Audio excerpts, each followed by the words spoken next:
Assalamualaikum warahmatullahi wabarakatuh. Selamat pagi anak-anakku kelas 4. Bertemu lagi dengan Pak Pur. Hari ini kita akan belajar tematik tema 1, subtema 2, pembelajaran 2. Sebelumnya kita berdoa terlebih dahulu ya. Berdoa mulai. Selesai. Nah anak-anak, sebelumnya kita sudah banyak belajar tentang indahnya keberagaman budaya Indonesia. Bagaimana cara menjalin kebersamaan dalam keberagaman tersebut? Mari kita gali lebih jauh ya. Yuk kita baca buku tematik tema 1 halaman 86. Tong sampah gotong royong. Ada yang berbeda setelah senam pagi pada hari Minggu ini. Warga berkumpul dengan berbagai peralatan dan perlengkapan di lapangan kampung. Beberapa drum kosong, bilah-bilah bambu, karung plastik bekas, dan ember bekas tersusun di pojok kiri lapangan. Di pojok lain terlihat tumpukan kaleng cat, kuas, wadah cat, dan beberapa peralatan lain. Apa yang akan dikerjakan oleh warga hari ini? Pagi hari Pak Made dan keluarganya harus melakukan ibadah pagi terlebih dahulu di pura. Sementara itu, warga bekerja sejak pagi bergotong royong menyiapkan tempat sampah baru. Udin, Siti, dan Edo membantu Pak Ismail dan beberapa warga lain menganyam bilah-bilah bambu menjadi keranjang sampah. Keranjang ini akan menjadi tempat sampah kebun seperti daun-daun kering, batang, dan buah yang berjatuhan di bawah pohon.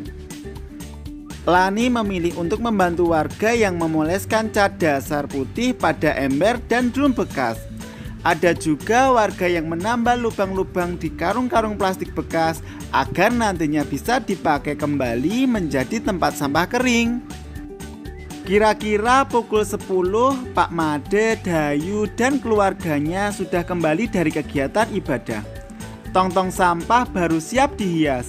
Pak Made, Ibu Made, dan Dayu berkeliling membuat pola hiasan di tempat-tempat sampah baru. Lani turut membantu Dayu. Setelahnya, warga bergotong royong mengecat dan memperindah hiasan tempat sampah. Sebelum matahari meninggi, sudah ada 12 tempat sampah baru yang dihasilkan warga secara bergotong royong. Drum bekas, ember bekas, karung plastik, keranjang anyam sudah berubah menjadi tempat sampah yang cantik. Anak-anakku, dari teks tersebut ternyata banyak sekali manfaat kita kerjasama dan bagaimana cara kita melakukan kerjasama. Nah, kerjasama merupakan usaha yang dilakukan oleh beberapa orang untuk mencapai tujuan bersama. Kita tetap bisa bekerja sama dalam keragaman. Banyak manfaat yang dapat diperoleh dengan kerjasama. Berikut ini beberapa manfaat dari kerjasama dalam keragaman. 1. Mendapat hasil yang lebih baik. 2. Memperkuat persatuan dan kesatuan. 3. Warga menjadi lebih saling mengenal. Dan yang terakhir, menambah pengetahuan mengenai suku lain. Kita sudah tahu beberapa manfaat dari kerjasama. Oleh karena itu, kita harus bisa bekerja sama dalam keragaman. Berikut ini cara agar kita dapat bekerja sama dalam keragaman. Yang pertama, berbicara dengan santun tanpa membeda-bedakan. Yang kedua, membagi tugas dengan adil sesuai dengan kemampuan.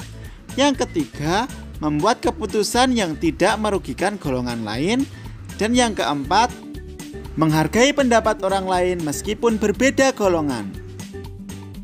Nah, kerjasama juga sangat diperlukan dalam melakukan tarian.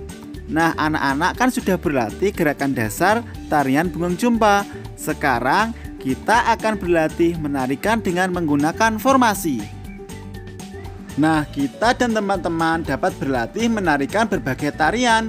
Belajar dan berlatih bersama teman sangat menyenangkan. Ketika menari bersama teman, kita perlu mengatur posisi saat menari supaya menarik. Susunan posisi penari saat menari disebut formasi.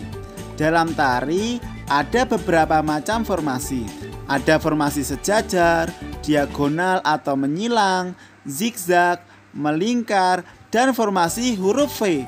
Mari kita perhatikan dengan seksama nama dan bentuk masing-masing formasi berikut. Nah, berikut macam-macam gambar formasi. Formasi gerakan A yaitu formasi sejajar atau bisa disebut formasi horizontal. Formasi gerakan B yaitu formasi huruf V. Formasi gerakan C yaitu formasi melingkar. Formasi gerakan D yaitu formasi zigzag. Itu tadi macam-macam formasi dalam gerakan tari Bungong Jempa. Nah, sekian pembelajaran hari ini. Tetap semangat, patuhi protokol kesehatan. Pak Guru akhiri. Wassalamualaikum warahmatullahi wabarakatuh.